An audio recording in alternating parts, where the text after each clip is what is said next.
Bonjour à tous nos téléspectateurs, vous êtes sur la chaîne Live Doctor et nous sommes réunis aujourd'hui pour une nouvelle émission et nous accueillons aujourd'hui le docteur Estelle Cohen. Bonjour ma chère consoeur. Bonjour. Nous sommes ravis de vous accueillir pour nous parler d'un sujet d'importance car vous êtes endocrinologue et vous avez des sous-spécialités, si j'ose dire. Je suis donc aussi nutritionniste. Voilà pour la carte de visite. Écoutez, c'est une belle carte de visite.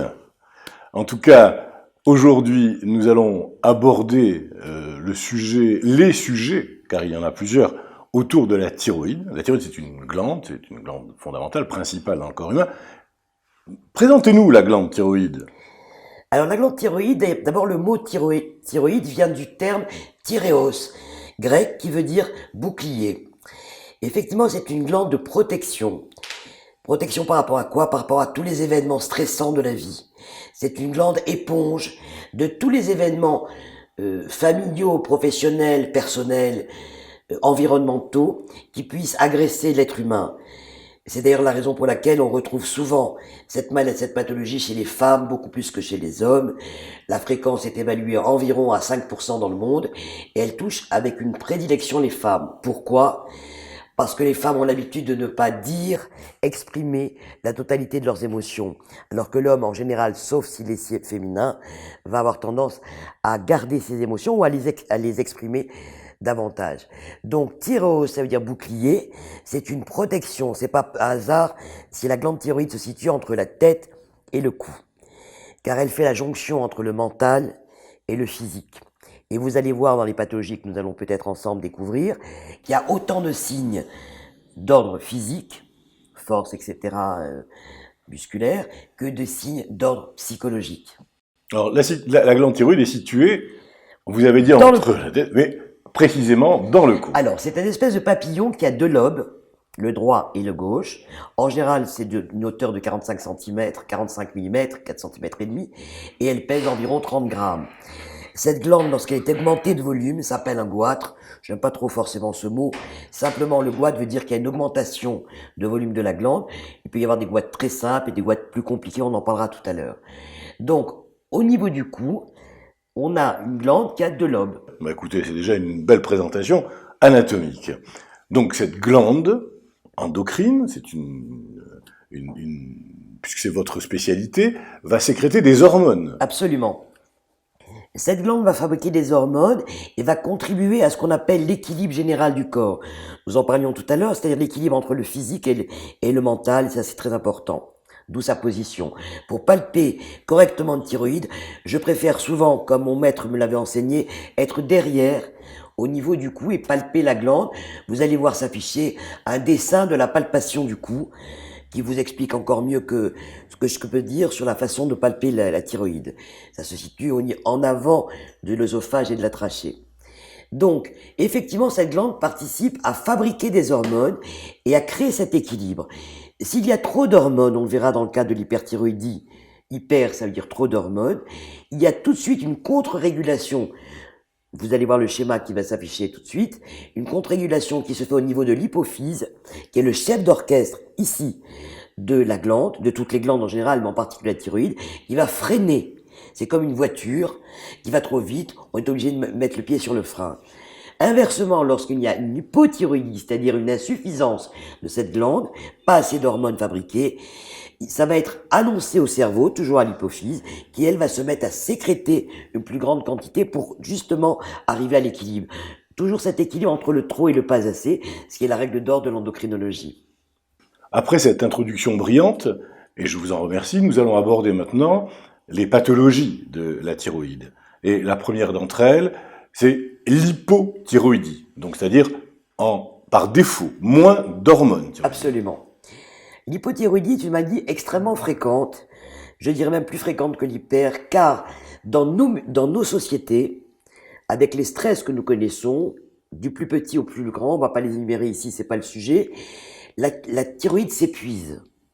En s'épuisant, elle fabrique moins d'hormones. Quelles sont ces hormones? On va peut-être décrire parce que c'est ce que nous pouvons mesurer objectivement.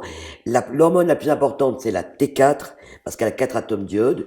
On dit au passage que la thyroïde travaille à l'iode. L'iode ambiant, elle le capte, elle va faire 4 atomes pour faire la fameuse T4, l'hormone principale. Mais il y a aussi une hormone de réserve qui s'appelle la T3, qui est moins importante, qui est une hormone de réserve, qui elle travaille avec simplement 3 atomes d'iode. Donc, comment allons-nous objectiver cette manque d'hormones thyroïdiennes, ce qu'on appelle l'hypothyroïdie, en dosant simplement dans le sang FT4, l'hormone free thyroxine 4, FT3, la T3 libre, et TSH, qui est le chef d'orchestre dont on parlait tout à l'heure. Souvent, nos patients viennent nous voir et nous disent « Docteur, vous avez marqué T3, T4, TSH ». Nous avons bien compris, et vous l'avez expliqué, ce qu'est T3 et T4, mais TSH, c'est quoi? TSH, c'est l'hormone de stimulation hypophysaire qui nous vient de l'hypophyse, dont je parlais tout à l'heure, qui est le chef d'orchestre de toutes les glandes, thyréostimulating hormone.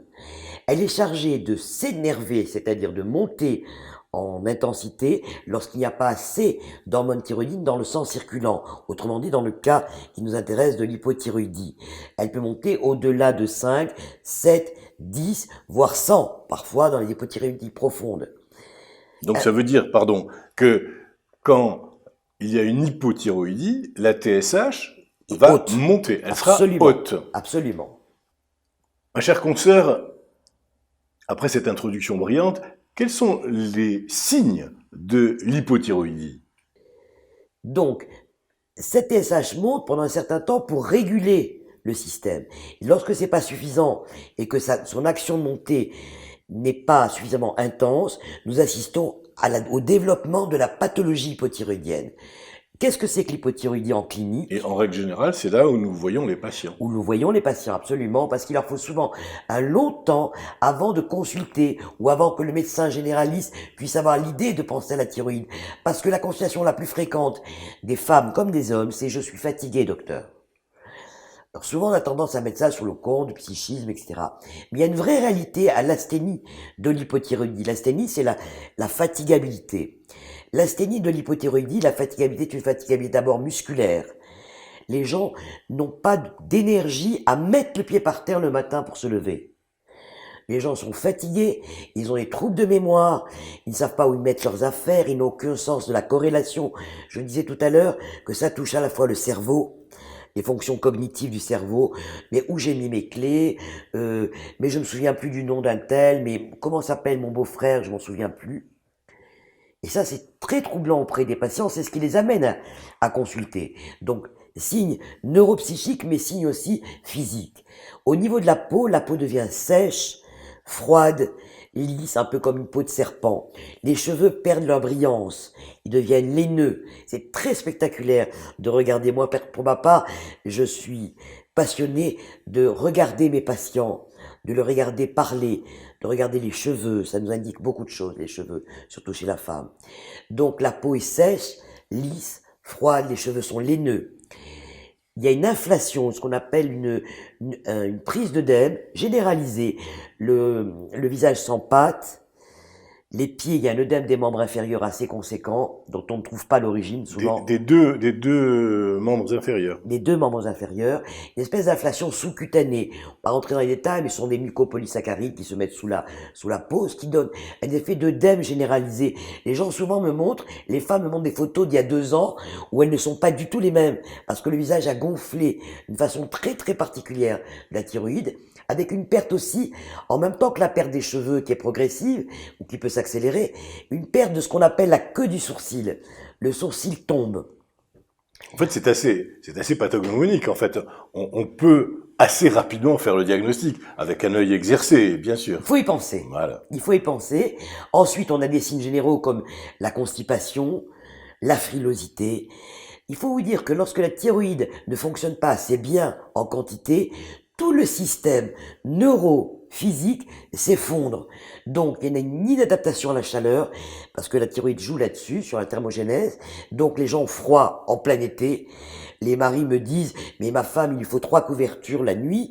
Elle n'arrive pas à avoir assez chaud. Et les gens ont froid.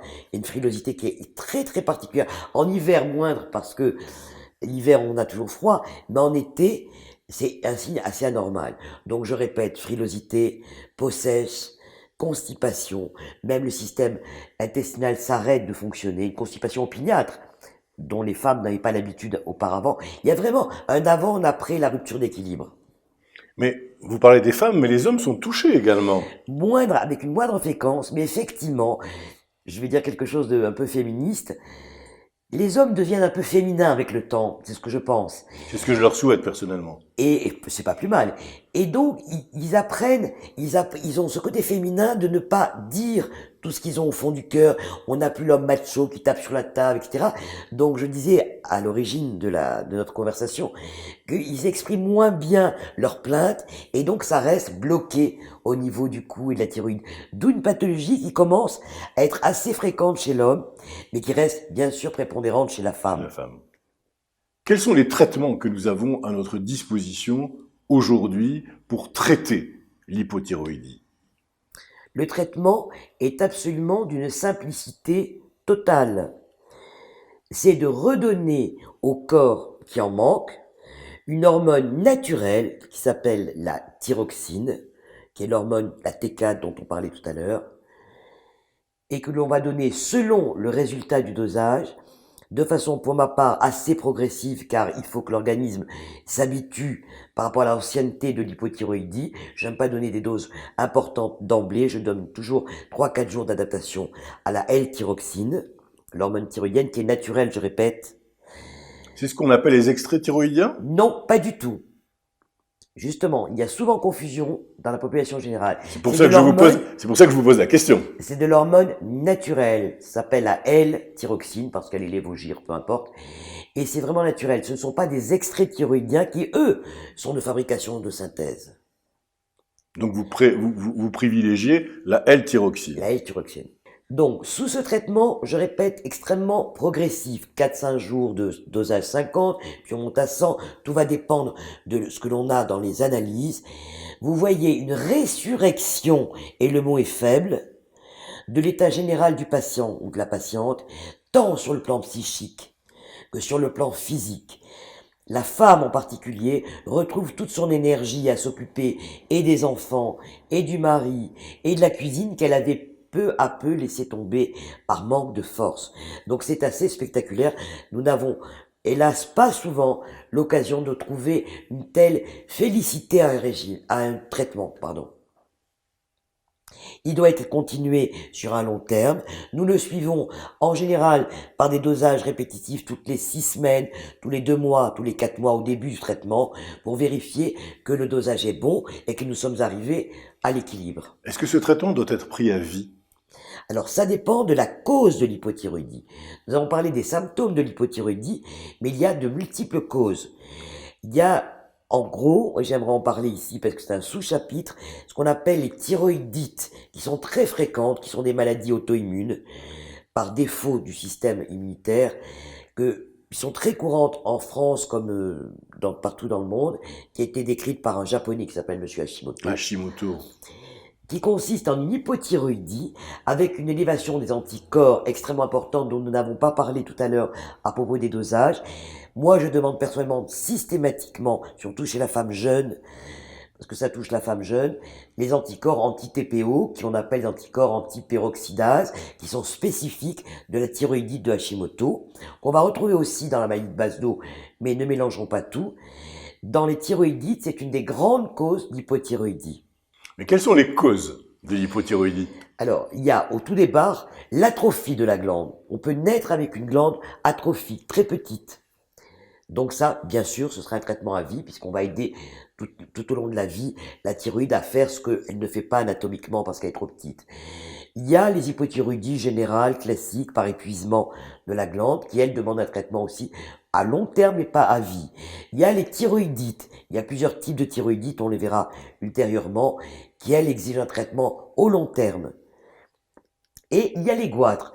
Souvent, on assiste à des traitements qui se donnaient il y a 40, 50 ans, car à la puberté, l'organisme grandit tellement, a besoin de plus d'hormones. D'ailleurs, rappelons au passage que le nourrisson, le fœtus dans le ventre de sa mère, grandit grâce à la thyroïde de sa mère.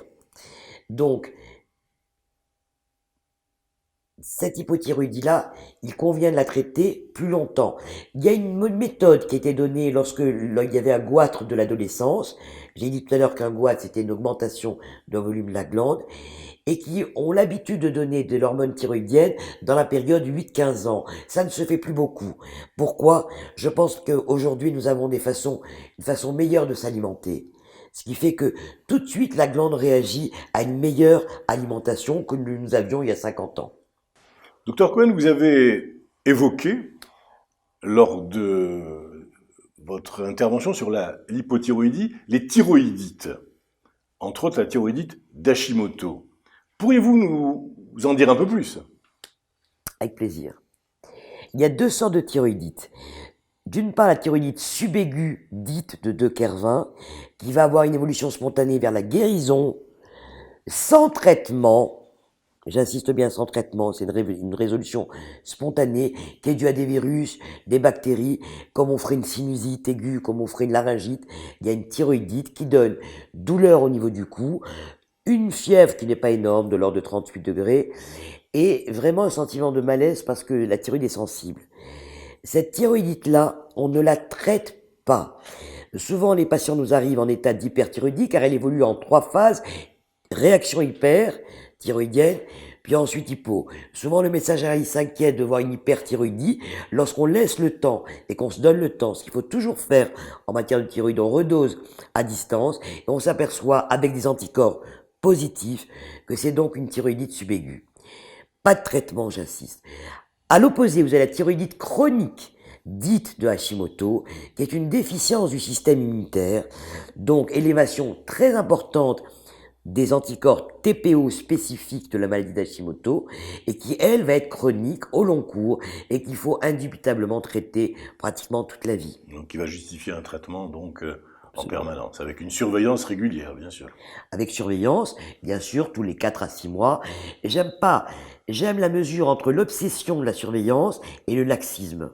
En général, je demande à mes patients de revenir consulter tous les 4 à 6 mois. Je vous remercie. Nous avons évoqué l'hypothyroïdie, nous avons évoqué les thyroïdites, mais vous avez, en préambule, cité également les hyperthyroïdies. Oui. Alors, qu'est-ce qu'une hyperthyroïdie? L'hyperthyroïdie, comme son nom l'indique, hyper, ça veut dire trop de fonctionnement, brutal en général, de la fonction thyroïdienne. Et vous allez me dire, mais comment c'est possible?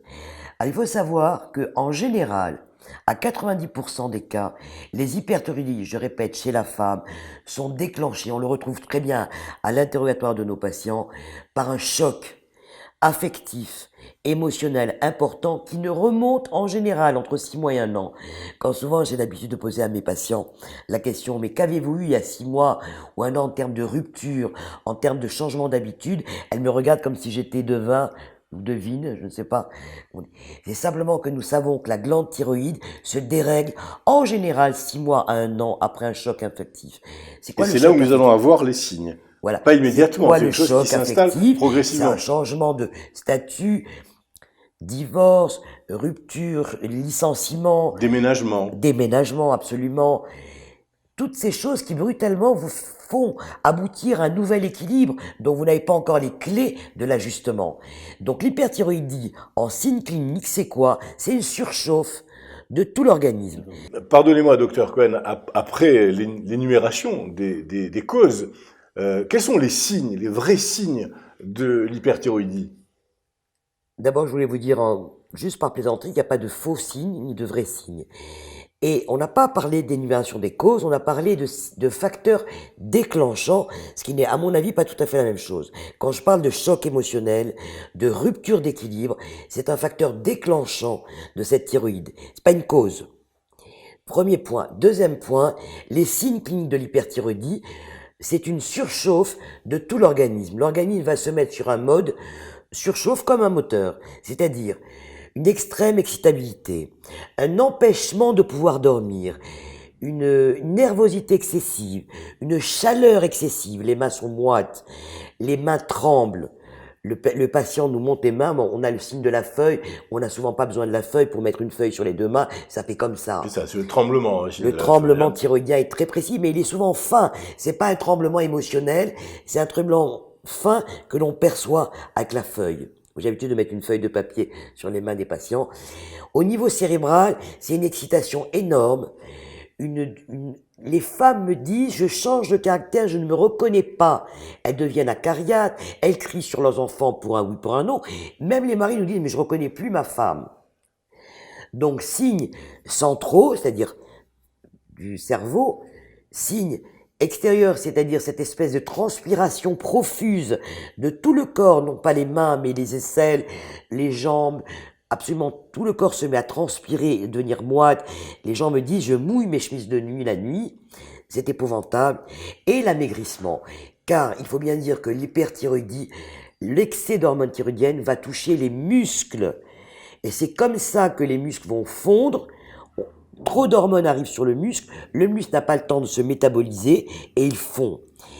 D'où la dérive, si vous voulez qu'on en parle, on en parle, de certains médecins qui ont cru bon de donner des régimes à base d'extraits thyroïdiens pour faire maigrir. Car nous assistons dans l'hyperthyroïdie à un énorme amaigrissement, ça peut être 20 kilos en 6 mois, ça peut être 10 kilos en 2 mois, c'est assez phénoménal. C'est la base de ces traitements fallacieux qui ont été donnés pendant des années, dans les années 70-80, pour faire maigrir les femmes. Et elles étaient non pas maigres, mais elles avaient perdu tous leurs muscles. Et qui ont entraîné beaucoup de dégâts d'ailleurs, rétrospectivement, on le sait maintenant. Y a-t-il des signes cardiaques? Oui, j'allais l'oublier, vous faites bien de me le rappeler. Un des signes majeurs, mais pas toujours présent, c'est une tachycardie permanente. C'est quoi une tachycardie? C'est une accélération du pouls cardiaque. Le pouls cardiaque, en général, se situe entre 70 et 90. En général, ces femmes-là ou ces hommes qui viennent nous voir battent à 100, 110, 120. Et il convient tout de suite de traiter cette tachycardie car elle est extrêmement impressionnante. Souvent les cardiologues, nos confrères cardiologues nous les adressent pour cette tachycardie. Mais rappelons bien au niveau du public qu'il s'agit d'une tachycardie permanente qui n'a rien à voir avec des petits coups d'accélération cardiaque que donne une émotion ou une belle musique ou je ne sais quoi. L'hyperthyroïdie touche également les hommes. Moi, j'ai le souvenir d'avoir eu des hommes Bien sûr. atteints d'hyperthyroïdie. Et là, on a les mêmes signes. Absolument. Chez l'homme, il y a autant de perspiration, de transpiration, de sudation excessive. J'ai dernièrement vu un sportif qui avait loupé une épreuve très très importante de marathon et qui est venu me voir, il était en eau. Il avait l'habitude de transpirer parce que c'était un sportif, mais là il était en eau, au repos. Je trouvais ça anormal, c'est comme ça on lui a dépisté, parce qu'il avait échoué dans la dernière épreuve. Donc, tachycardie, trouble de l'humeur, excitabilité, nervosité, insomnie. Oui, l'insomnie est un signe qui revient Impossibilité fréquemment. de s'endormir d'ailleurs. Faites bien de me poser la question. C'est une difficulté d'endormissement. C'est pas une difficulté de sommeil. C'est une difficulté de rentrer dans le sommeil, d'endormissement. Quand les gens me disent j'ai un très mauvais sommeil, je me lève 10 fois dans la nuit, je sais que ce n'est pas thyroïdien. Mais quand les gens me disent j'ai énormément de mal à m'endormir, je me mets au lit, il est 11 heures du soir, je ne trouve pas le sommeil avant 3 ou 4 heures du matin, c'est thyroïdien. Comment fait-on le diagnostic d'hyperthyroïdie? De la même façon que l'hypothyroïdie, dosage sanguin et une échographie simple qui demande 2-3 minutes de son temps pour vérifier l'importance de la glande. Dans l'hyperthyroïdie, la glande augmente de volume, c'est souvent un goitre. Elle peut augmenter de façon totale ou partielle. Et il convient de faire, à mon sens, après une échographie, une scintigraphie, car souvent ce n'est pas toute la glande qui est accélérée, mais un nodule, on en parlera ultérieurement, qui est chaud. Il est dit chaud parce qu'il se met à accélérer pour son propre compte et ça nous donne une authentique hyperthyroïdie. Donc je répète au niveau examen complémentaire, prise de sang simple, TSH, T4, T3, anticorps. La maladie de Basedow est souvent associée à une élévation des anticorps, thyroglobuline si on veut, mais c'est accessoire, et surtout échographie thyroïdienne pour faire la part descriptive de la glande et scintigraphie thyroïdienne qui fait la part fonctionnel de la glande. Est-ce que c'est toute la glande qui est augmentée ou une partie de la glande?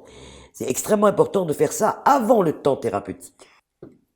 Je reviens rapidement sur T3, T4 et la TSH. Alors, quels sont les dosages que nous allons retrouver dans l'hyperthyroïdie? Alors c'est très simple, c'est un système, j'appelle ça d'ascenseur. La T4 est en excès, ici, donc la TSH va freiner. Système d'ascenseur, ça s'appelle la contre-régulation en termes médicaux si vous préférez. Donc on va avoir une TSH pratiquement à zéro. Donc effondrée. Effondrée. 0,02, 0,010, 0,020, peu importe. Elle est freinée parce qu'elle freine comme une voiture qui va trop vite doit freiner. La T4 va être supérieure à 17, 18, donc 20, 40, etc. La T3 est moins importante. Elle est augmentée, mais elle est moins importante. Et voilà. Et les anticorps, si c'est une maladie de base d'eau, vont être certainement positifs. La maladie de base d'eau, c'est l'autre nom de l'hyperthyroïdie. C'est une des formes d'hyperthyroïdie qui a une connotation auto-immune. C'est une agression par les anticorps antithyroïdes qui va se développer et qui va créer un goitre avec ce que tout le monde connaît, la fameuse exophthalmie, c'est-à-dire l'ouverture anormale de l'œil, d'un œil, pas forcément les deux, et qui est très repérable. On voit toujours même des anciennes thyroïdiennes qui restent toujours. Après le traitement, elles gardent cette exophthalmie, c'est une ouverture exagérée de l'œil. Quel est le traitement de cette Alors hyperthyroïdie? Le traitement consiste en une freination de la glande. Nous avons à notre disposition des antithyroïdiens de synthèse. On va citer le nom, néomercazole, propylturacil pour la femme enceinte. Il faut rappeler à ce propos que l'hyperthyroïdie est souvent rencontrée chez les femmes enceintes, qui les affolent beaucoup, mais elles ne doivent pas être inquiètes car ça se traite très bien pendant la grossesse et il faut la traiter de façon urgente. C'est nos amis gynécologues qui nous adressent ces patientes en général, car le rythme cardiaque est déjà accéléré à 120, 130, et nous savons tous que le rythme du bébé est double du rythme de la femme. Donc il est important, voire urgent, de les ramener à un niveau minimum d'équilibre. Dans les facteurs de cause de l'hyperthyroïdie, on peut trouver aussi la grossesse. La grossesse est un changement de rythme dont je parlais tout à l'heure. C'est pour ça que Il y a des grossesses, qu'elles soient désirées ardemment après une période d'attente ou non désirées, créent un choc émotionnel chez la femme. Elles peuvent donc être pourvoyeuses ça peut déclencher. d'hyperthyroïdie. À propos de la grossesse, nous avons un médicament qui est tout à fait, qui s'appelle le propylturacil, qui est tout à fait toléré par les femmes enceintes. N'ayons pas peur de leur donner, qu'elles ne soient pas inquiètes. Je dois dire au niveau du traitement de l'hyperthyroïdie, nous avons hélas parfois des hyperthyroïdies extrêmement rebelles et très tenaces, et cela c'est dû à l'ancienneté de l'apparition avant que le diagnostic soit fait. Ces hyperthyroïdies sont tellement tenaces et rebelles au traitement, il faut dire à ce propos que le traitement doit être maintenu comme il faut pendant 2 ans, pas moins, pas plus, mais en général, au bout de 2 ans, on ne voit pas d'amélioration nette. À ce moment-là, nous avons 2 solutions thérapeutiques, pas 3. Une, c'est la chirurgie, il faut enlever la thyroïde. Et 2, c'est l'iode radioactif qui éteint complètement la glande. Ce que pour ma part, je ne réserve qu'aux gens qui ont dépassé 65 ans, car c'est une méthode drastique qui va rendre les gens complètement mous, etc. Donc des gens qui sont jeunes, en période d'activité de travail, etc., je leur propose plutôt en cas d'échec du traitement médical, la chirurgie plus que l'iode radioactif. Écoutez, merci beaucoup. Vous avons fait un tour totalement, ou quasi exhaustif en tout cas, de ce problème de l'hyperthyroïdie. Merci à vous. Merci. Docteur Cohen, nous avons parlé de l'hypothyroïdie. Nous avons parlé de l'hyperthyroïdie, enfin surtout vous d'ailleurs. Nous avons évoqué les thyroïdites. Il y a un sujet que nous devons aborder maintenant, qui sont les tumeurs de la thyroïde. Tumeurs bénignes, tumeurs malignes, mais également ce que l'on appelle les nodules, afin de mieux comprendre ce que cela recouvre. Effectivement, il y a des tumeurs, je voudrais rassurer d'abord avant tout le public, car il y a des tumeurs bénignes, à 90% les tumeurs sont bénignes dans la thyroïde. Elles sont constituées de un ou de plusieurs nodules. Comment le sait-on? Par la palpation qui est essentielle. C'est un temps extrêmement important qui va nous conduire à la demande d'échographie qui est un examen très simple. Donc les nodules, je répète, sont bénins à 90%. Donc le public ne doit pas s'inquiéter, mais consulter, bien entendu. Qu'est-ce qu'on fait d'un nodule? On le surveille. Quand il est isolé, mais quand il y a aussi ce qu'on appelle des goitres multinodulaires que l'on voit dans toutes les zones de l'Europe de l'Est, Russie, Hongrie, Tchécoslovaquie, etc., qui sont des zones loin de la mer, donc avides de diode, et qui vont constituer ces nodules qui sont en fait des paquets cellulaires bénins, qui se groupent entre eux pour essayer de fonctionner un peu plus, car ils ont tendance à dysfonctionner vers le bas. Donc on voit souvent des goitres multinodulaires en Russie, en Ukraine, en Tchécoslovaquie, etc. Ou dans les régions de France, comme le Massif central, la Creuse, qui sont des zones loin de la mer. Mais même en Bretagne, paradoxalement, la Bretagne, loin de la mer. Donc que faisons-nous devant un nodule? D'abord, on rassure. Mon maître mot devant un patient, c'est de le rassurer. De lui dire que c'est pas méchant et que ça se surveille. Est-ce qu'on opère? Certainement pas. On n'opère que dans un cas, lorsqu'il y a une compression. Ça dépend de la situation du nodule au milieu de la glande, en bas, à droite, à gauche. Il peut être par sa taille compressif.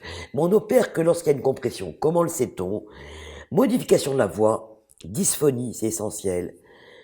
Petit OK. Et ce que j'appelle le émage. C'est quoi le émage? C'est faire ça tout le temps. C'est vraiment un signe thyroïdien de gêne à la déglutition, puisque la glande, comme je le disais tout à l'heure en introduction, Elle va grossir, c'est ça, elle grossit et elle va donc comprimer les organes de voisinage. Que sont les organes de voisinage?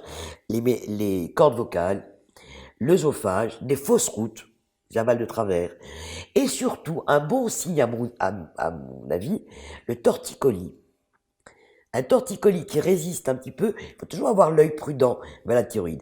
Donc je reviens à ces nodules qui sont diagnostiqués par la palpation avant tout. Ensuite, demande d'échographie thyroïdienne qui nous donne la taille, la morphologie, le nombre au sein de la glande. Et je ne demande pas de ponction, sauf si après l'échographie, on voit un nodule qui est un petit peu au-delà de 10 mm, alors qu'en dessous de 10 mm, c'est un protocole très précis. On s'en fiche, on surveille. Donc c'est la taille qui va Voilà. déterminer On voit souvent à fonction. l'échographie des petits nodules de 6, 4, 8, 10 mm.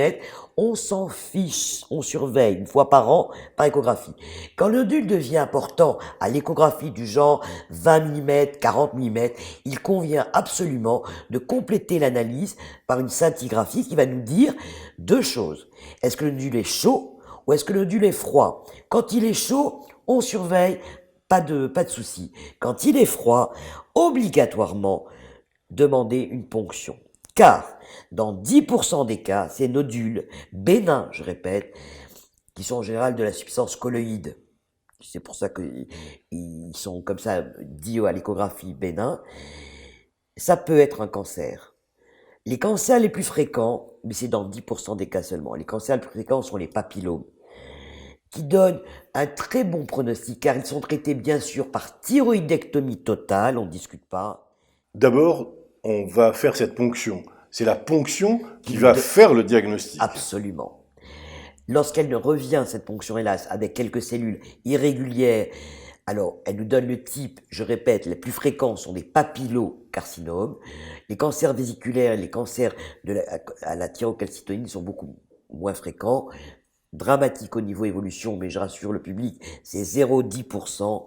Les plus fréquents... Assez rare, très rare en fait. C'est très rare, mais il faut savoir les dépister bien sûr. Ils ont une évolution assez rapide, alors que les cancers papillomatoires,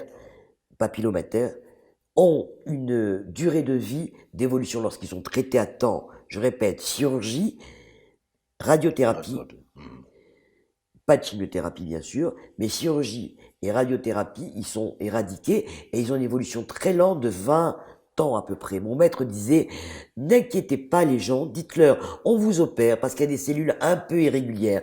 N'employez pas le terme de cancer. Et moi, je suis fidèle à mon maître.